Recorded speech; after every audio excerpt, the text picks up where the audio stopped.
the given diagram, if electric field is 10 Newton per coulomb, then find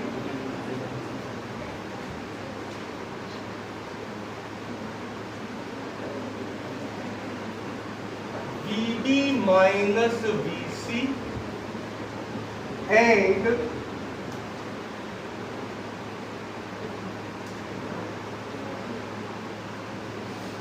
VA minus VB.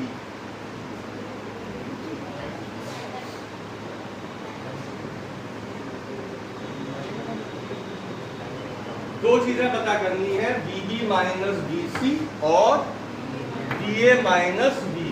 Important numerical है।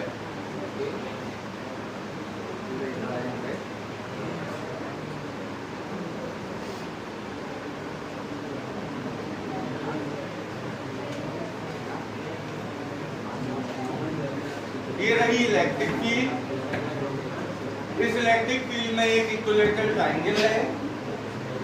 हमें इस equilateral triangle में क्या क्या पता करना है? VB minus VC। पहले इस पे गौर करें। बेटा ये बताइए, B पे पोटेंशियल ज्यादा होगा या C पर?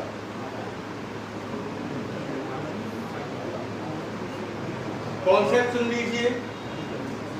जैसे जैसे हम इलेक्ट्रिक फील्ड में आगे जाते हैं, पोटेंशियल कम होता जाता है। ये आप सबको मालूम है। जैसे जैसे इलेक्ट्रिक फील्ड में आगे जाओगे, वोल्टेज ड्रॉप होता जाएगा। तो अब बताइए, बी पे वोल्टेज ज्यादा है या कम? ज्यादा। सी पर वोल्टेज कम। इसका मतलब VB माइनस VC का आंसर 10 में आएगा। ठीक है।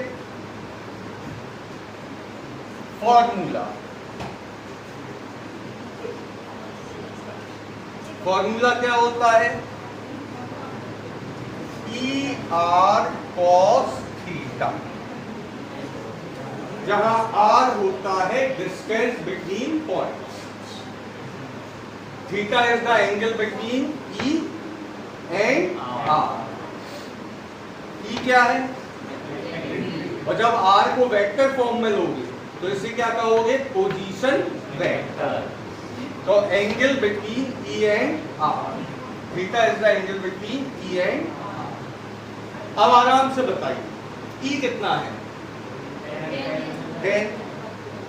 और B से C तक की बात करें तो R कितना है? 2। और थीटा कितना है? 0।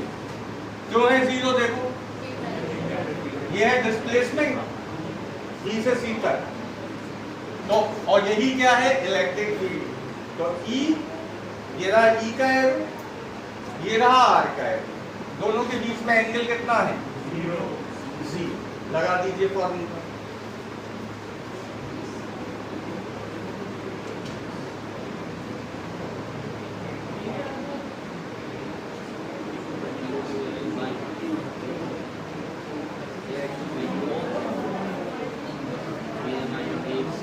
आंसर आ गया 20 वोल्ट।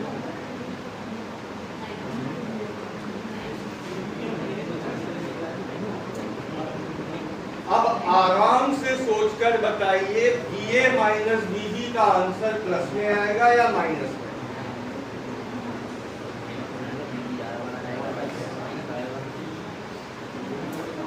हमें चाहिए VA माइनस VB। तो पहले तो ये बताइए, A पे वोल्टेज ज्यादा होगा या B पर? B पर, क्योंकि B पहले है एज कंपेयर टू A को नीचे लाओगे तो ये यहाँ। तो VA माइनस VB मतलब कम वोल्टेज में से ज्यादा वोल्टेज माइनस होगा। तो VA माइनस VB हम लिखेंगे माइनस का ER cos थीटा। ठीक। E कहाँ है? X एक्सिस पर, और R है A से B तक का डिस्प्लेसमेंट। तो E और R के बीच में एंगल कितना बन रहा है? 60 क्योंकि इक्विलेटरल ट्रायंगल है। तो क्या हो जाएगा, माइनस का ये इंटू आर हो गया 20 cos 60। cos 60 की वैल्यू 1/2, आंसर आ गया 10।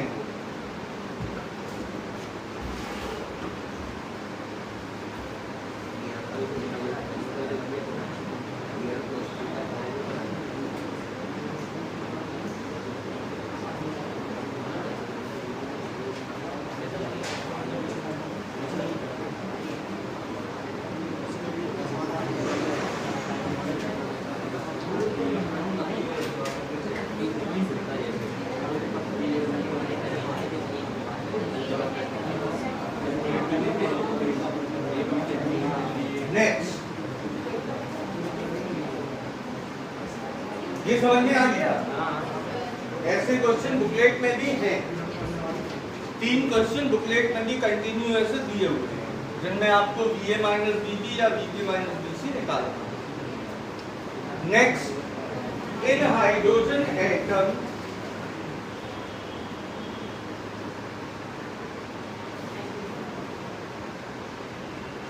electron and proton are bound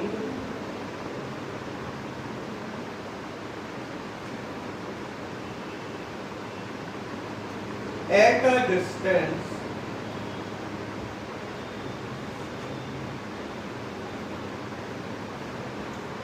(0.53 angstrom).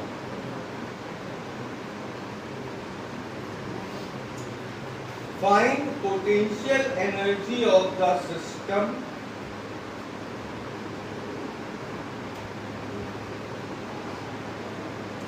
in electron volt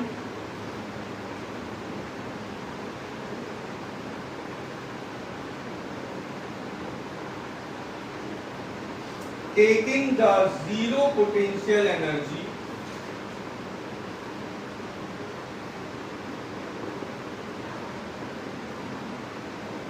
at infinite separation of electron and proton, taking the zero potential energy at infinite separation of electron and proton। अच्छा question है, ध्यान से देखिएगा।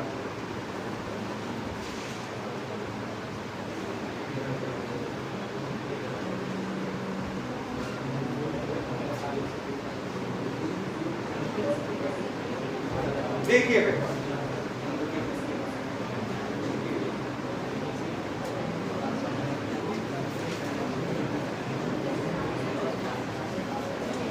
यहां है एक electron origin पर।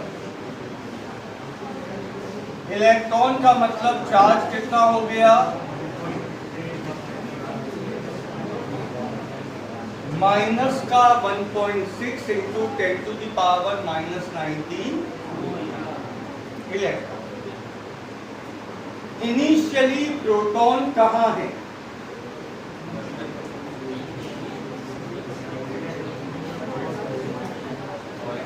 Proton कहाँ रखा है, इनफाइनाइट इनिशियल।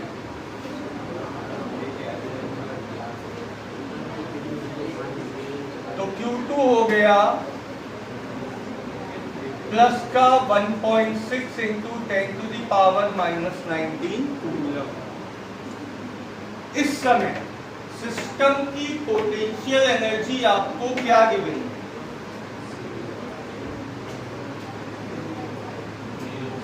मेरे ख्याल से इस समय सिस्टम की पोटेंशियल एनर्जी है 0। देखो क्लियर गिवन है, taking the zero potential energy at infinite separation between electron and proton। तो इस समय पोटेंशियल एनर्जी है 0। अब प्रोटॉन को उठा के कहाँ रख दिया,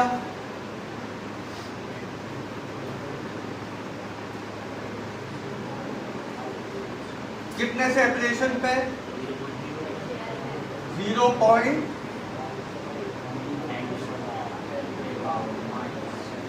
एंगस्ट्रॉम को कन्वर्ट कर लिया। ठीक, अब आपसे सिस्टम की क्या पूछी है? Potential energy. क्या था फॉर्मूला पोटेंशियल एनर्जी का? K Q1 Q2 by R with sign. क्योंकि ये कैसी क्वांटिटी थी? स्केलर। वैल्यू रखेंगे,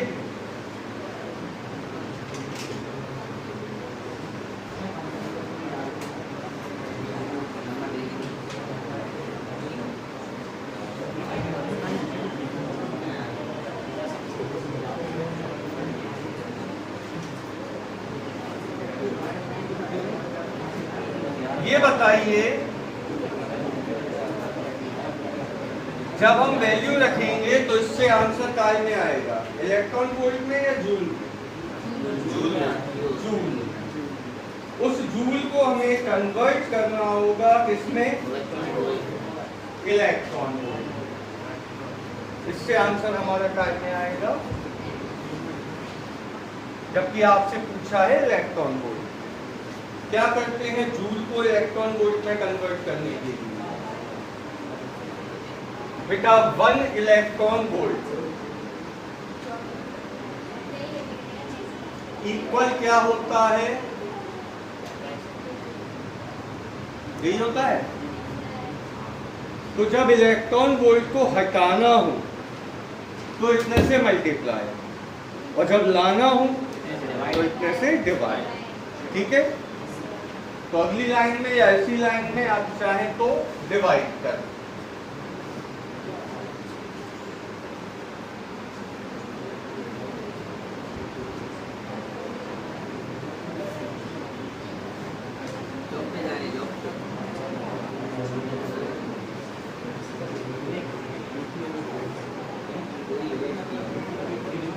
डिवाइड कर लिया तो कैंसिल हो गया, ये काय में आ गया? Electron volt. जब इसे हम सॉल्व करेंगे तो आंसर आएगा माइनस का 27.16 इलेक्ट्रॉन वोल्ट।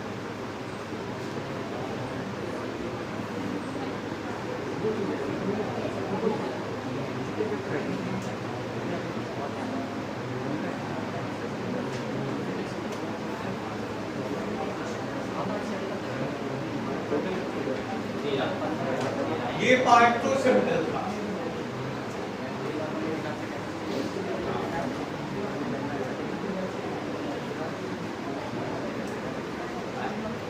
इसे नोट कीजिए, फिर इसका सेकंड पार्ट लिखिए।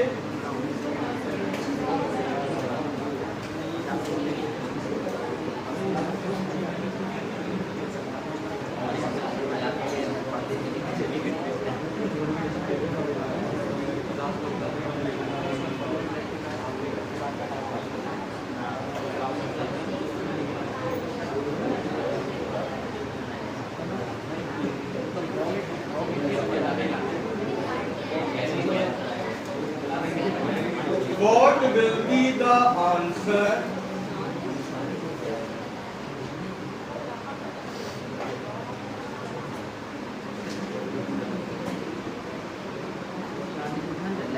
if zero potential energy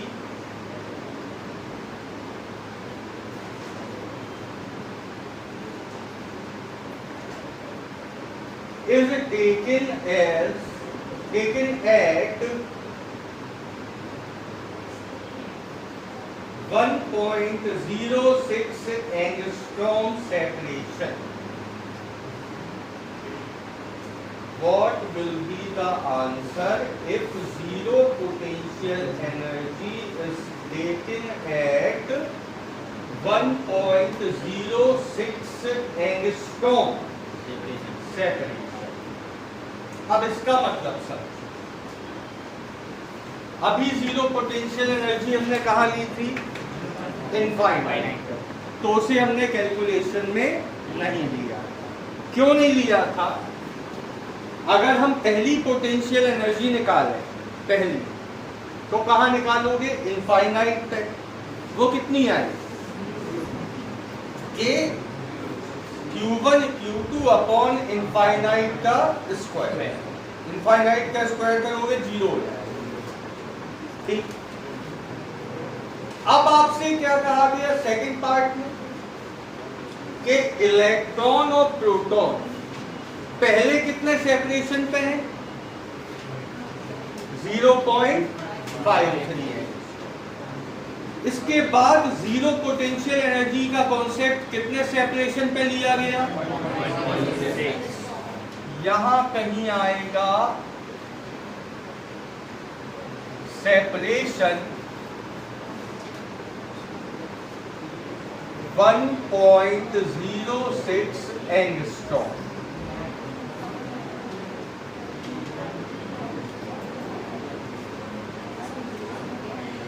मतलब अब प्रोटॉन को कहां से कहां लाया गया है? 1.06 एंगस्ट्रॉम से उठाकर, पहले इनफाइनाइट से ला रहे थे तो वो पोटेंशियल एनर्जी कैलकुलेट नहीं हो रही। अब प्रोटॉन पहले कहां है? 1.06 एंगस्ट्रॉम, और फिर उसे कहां रखा गया? 0.53। तो पहले भी पोटेंशियल एनर्जी होगी और बाद में। बच्चे कहाँ कंफ्यूज होते हैं? क्लियर लिखा है कि zero potential energy is taken at, तो आप सोचोगे 1.06 एंगस्ट्रॉम पे पोटेंशियल एनर्जी कितनी ले लो? 0। नहीं, जीरो पोटेंशियल एनर्जी एक शब्द है। उसका मतलब क्या होता है? पहले प्रोटॉन जहां रखा है, that point is called zero potential energy. It doesn't mean to say कि वहां पे potential energy zero। तो इनिशियल पोजीशन प्रोटॉन की है 1.06 एंगस्ट्रॉम, फाइनल पोजीशन है ये। तो अब कितनी पोटेंशियल एनर्जी हो जाएगी? 2। एक तो आपके सामने है, एक और निकालोगे कितने सेपरेशन पे, और फिर दोनों को ऐड करोगे, तब आएगी नेट पोटेंशियल एनर्जी। ठीक, निकालो 1.06 एंगस्ट्रॉम।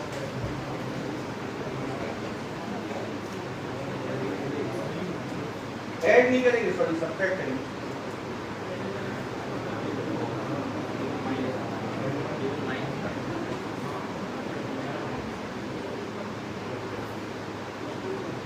आप लिखिए potential energy of the system eight 1.06 angstrom.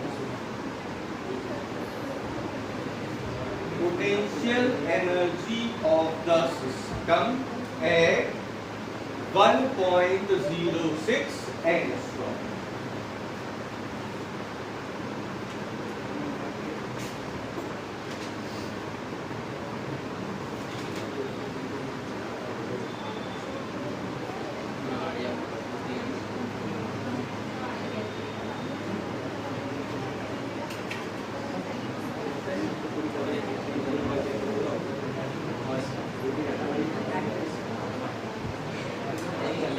After solving ये आएगा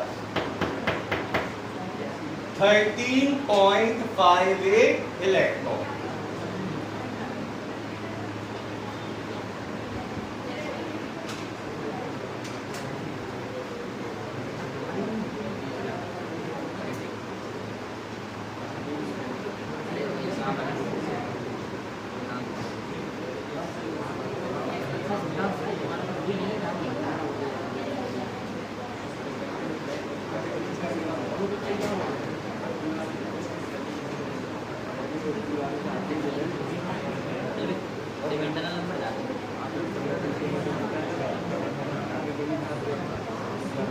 आफ्टर सॉल्विंग ये आएगा।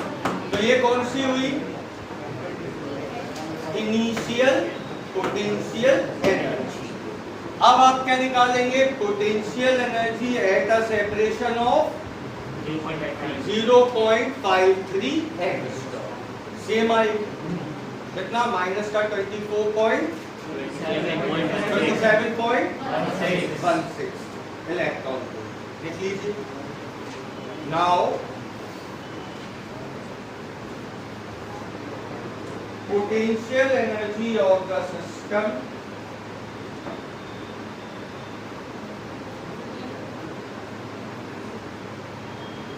at 0.53 angstrom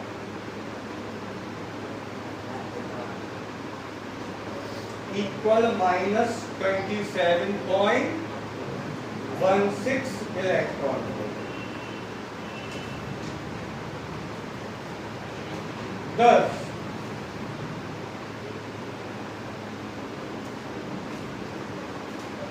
final potential energy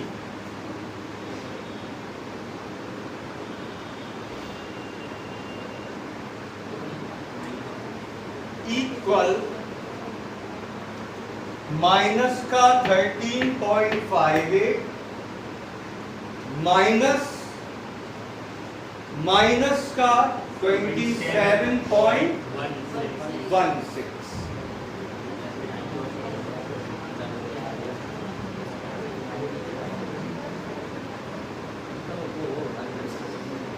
कितना आया? 13.58 प्लस का 13.58। तो ये पोटेंशियल एनर्जी कब आई? मतलब इतना वर्क कब करना पड़ा? जब प्रोटॉन को कहां से कहां शिफ्ट किया? 1.06 एंगस्ट्रॉम से 0.5। पहले कितनी आई थी? माइनस का 27.16। तब प्रोटॉन को कहां से कहां शिफ्ट किया था? इनफाइनाइट से 0.5।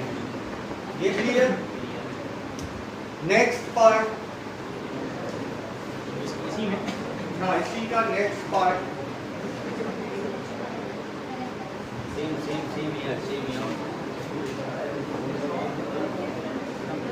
What will be the kinetic energy in first part?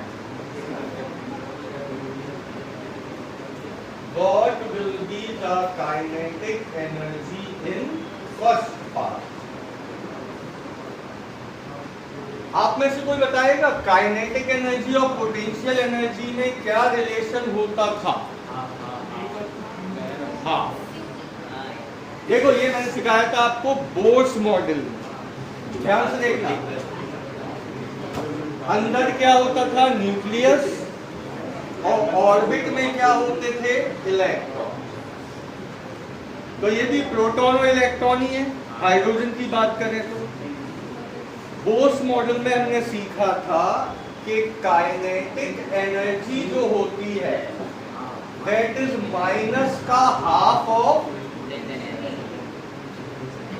और टोटल एनर्जी जो होती है that is equal to minus of. अगर याद ना हो बोर्स मॉडल में देखिए ये दो रिलेशन थे। तो फिलहाल कौन सा लगेगा? काइनेटिक एनर्जी इज माइनस का हाफ ऑफ, लगाइए। इसीलिए क्वेश्चन इंपॉर्टेंट है।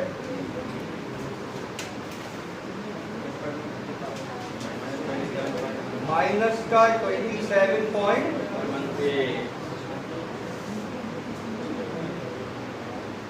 तो प्लस का 13.58,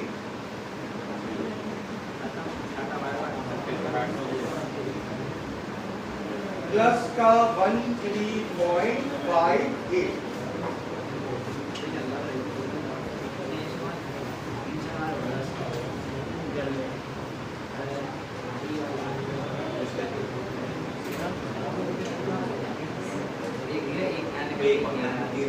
next most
point charge Q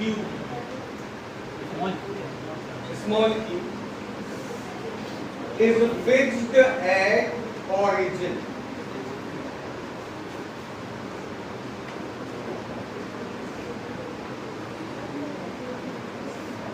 and a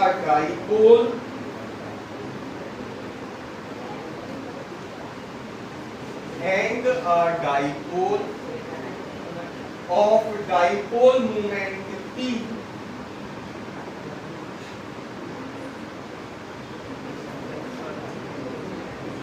is placed along x-axis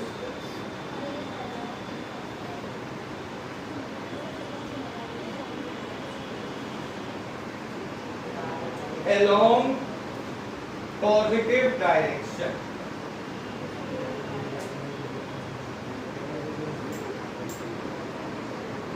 Far away from origin.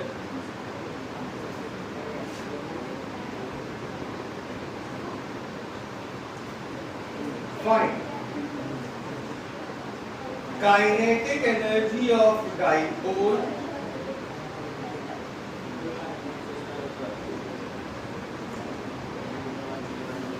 when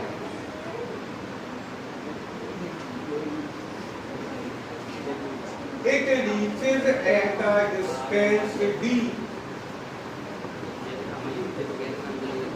When it reaches at a distance d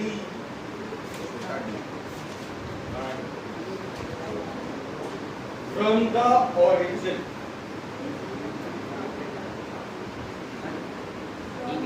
From the origin. Also find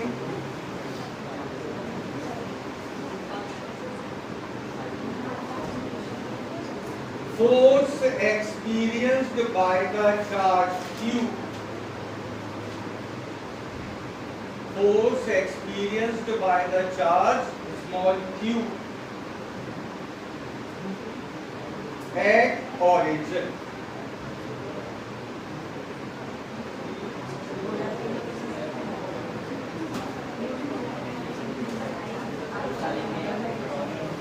अब पहले question को समझ लीजिए। इसका diagram कैसे बनेगा?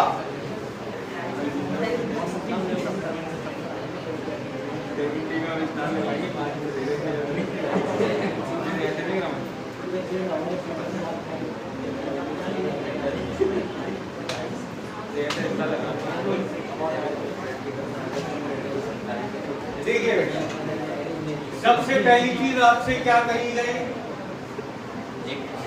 एक चार्ज है स्मॉल q, कहाँ रखा है? ऑरिजिन पे, ठीक। और एक है डाइपोल। डाइपोल ऑरिजिन से बहुत दूर रखा है, far away from the origin. और डाइपोल कैसे रखा हुआ है बेटा? along x axis। और उसका डाइपोल मूवमेंट कहाँ है? along positive direction. देखिए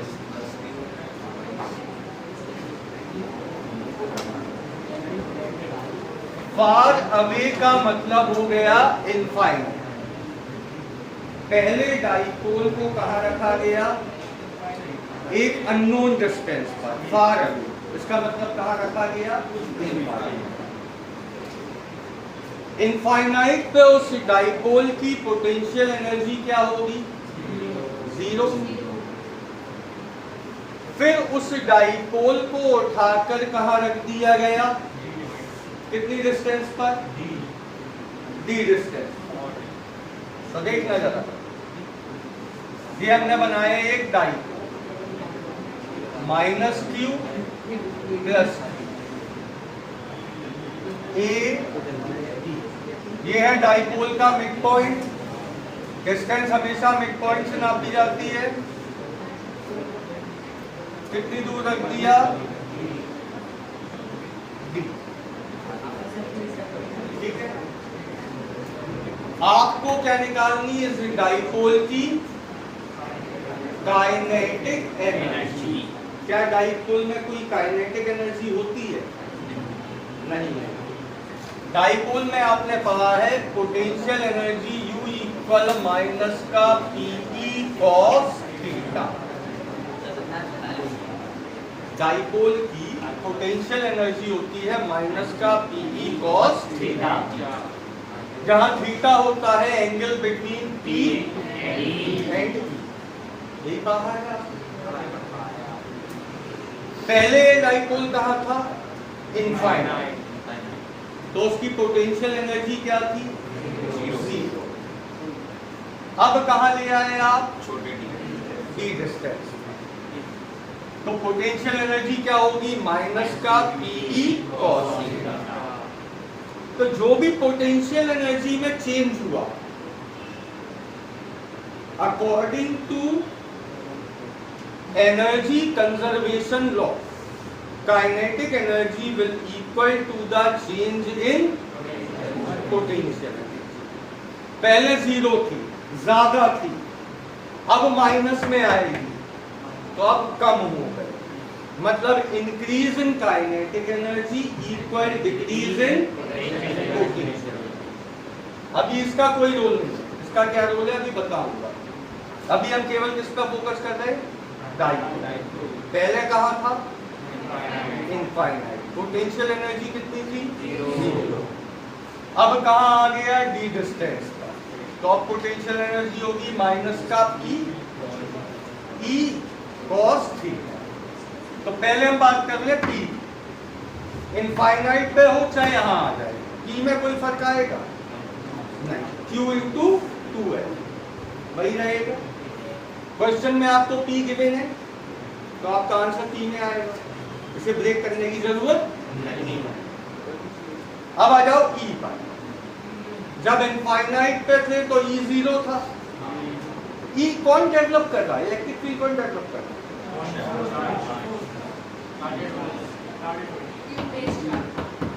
कहां डेवलप करेगा?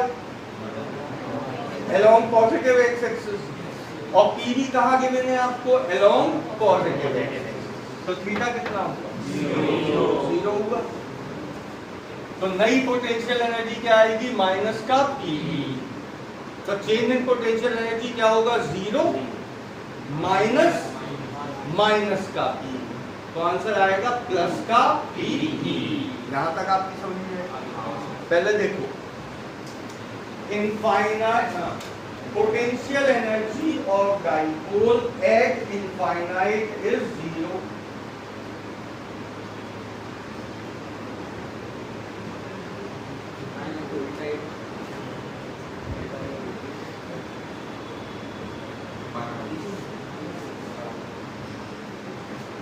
Now it bring in electric field.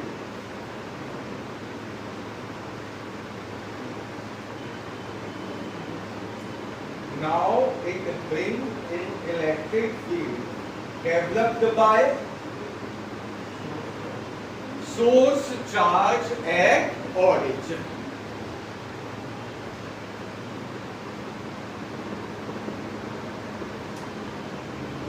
अब इसे किसकी इलेक्ट्रिक फील्ड में लाए आप? सोर्स चार्ज की इलेक्ट्रिक, जो कहां रखा है? ओरिजिन में। सो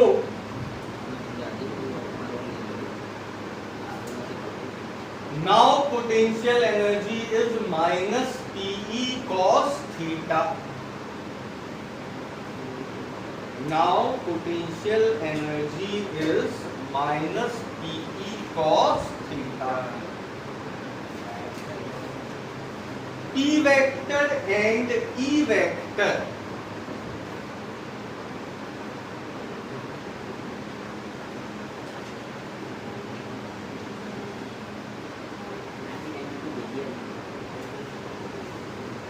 are in same direction. So theta equal 0.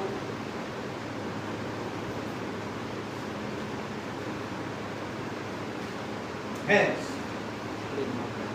increase in kinetic energy of dipole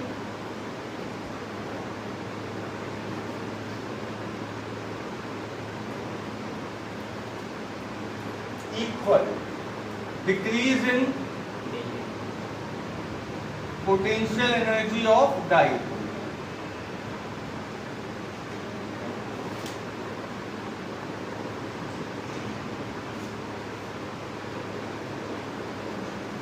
ये आ गया।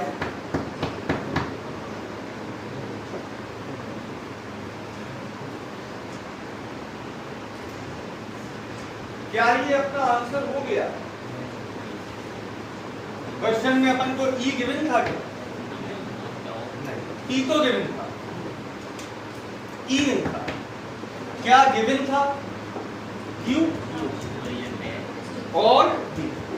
तो बताइए ये चार्ज कितनी इलेक्ट्रिक फील्ड डेवलप करेगा? 1/4 pi epsilon not Q upon, यही करेगा। अब बताइए क्या ये अपना आंसर हो गया? क्वेश्चन में Q गिवन था, D गिवन था, तो अब ये अपना आंसर।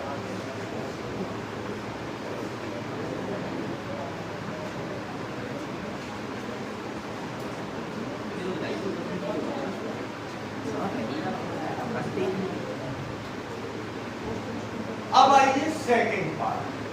सेकंड पार्ट बिल्कुल अलग है, उसका इससे कोई मतलब नहीं। क्या कहा गया सेकंड पार्ट में? देखिए, calculate force experienced by charge Q। अब आपको ये बताना है इस चार्ज पर कितना फोर्स लगेगा और कौन लगा रहा? ड्यू टू दिस डाई। तो देखना नया डायग्राम बना लो, है यही।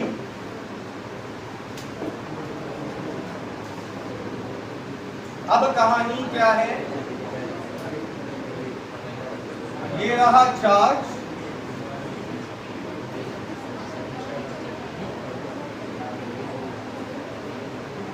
और ये रहा डाइपोल।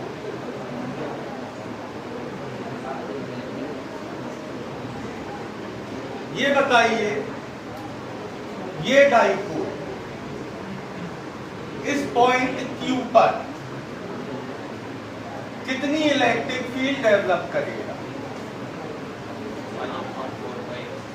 अब किसकी इलेक्ट्रिक फील्ड कौन डेवलप कर रहा है? ध्यान दीजिए, डाइपोल। और उस इलेक्ट्रिक फील्ड में किसे रखा गया है?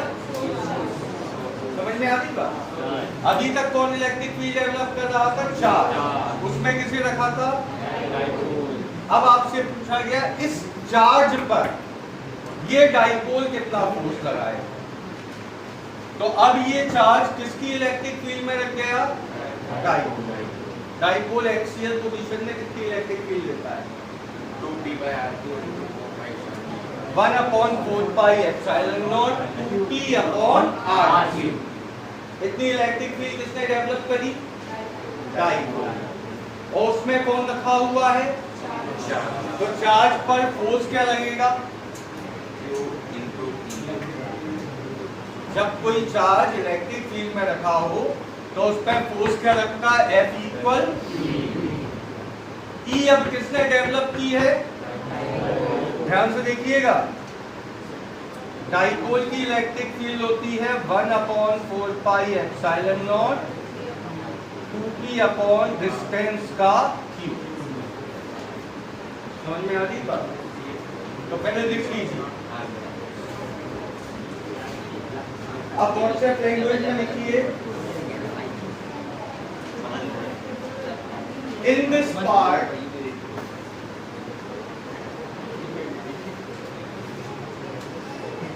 charge small q is placed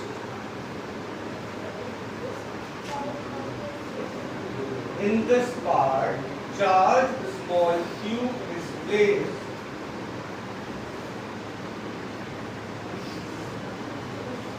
in electric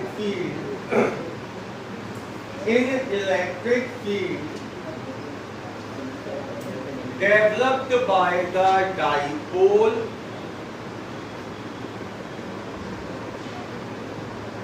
in axial position। समझे बात को? इस पार्ट में चार्ज Q कहाँ रखा हुआ है? इलेक्ट्रिक फील्ड में। किसने इलेक्ट्रिक फील्ड डेवलप करी? कौन सी पोजीशन में? अब कर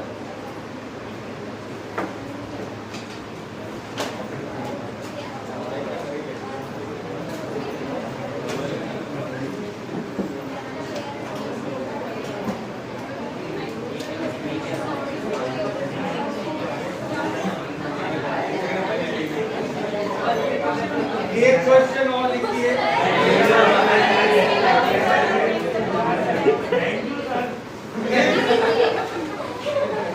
is electric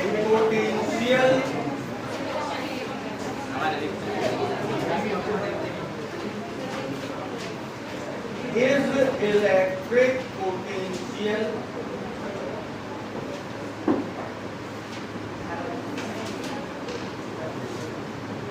necessary zero? Is electric potential necessary zero at a point where electric field is zero? Where electric field is zero।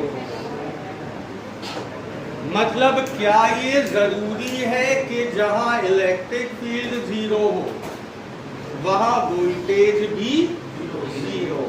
ये क्वेश्चन मैं आपको शुरू में समझा चुका हूं कई बार। एक ऐसी पोजीशन बताओ जहां इलेक्ट्रिक फील्ड जीरो है बट वोल्टेज जीरो नहीं। एक स्फीयर के अंदर, बेटा ये एक स्फीयर है, कंडक्टिंग स्फीयर। कंडक्टिंग स्फीयर के अंदर इलेक्ट्रिक फील्ड होती है जीरो, जबकि वोल्टेज देखना माइनस का dV अपॉन dt। E कितना है? जीरो। तो वोल्टेज का डिफरेंशिएशन क्या आ रहा? जीरो। इसका मतलब वोल्टेज भी जीरो है क्या? वोल्टेज क्या है? कांस्टेंट। भाई किसी भी चीज का डिफरेंशिएशन कब जीरो होता? जब वो चीज constant. That is V is ठीक। तो inside a conducting sphere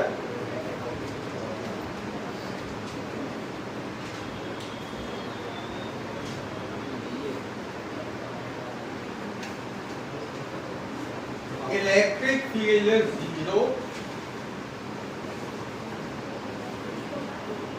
inside a conducting sphere. Electric field is zero but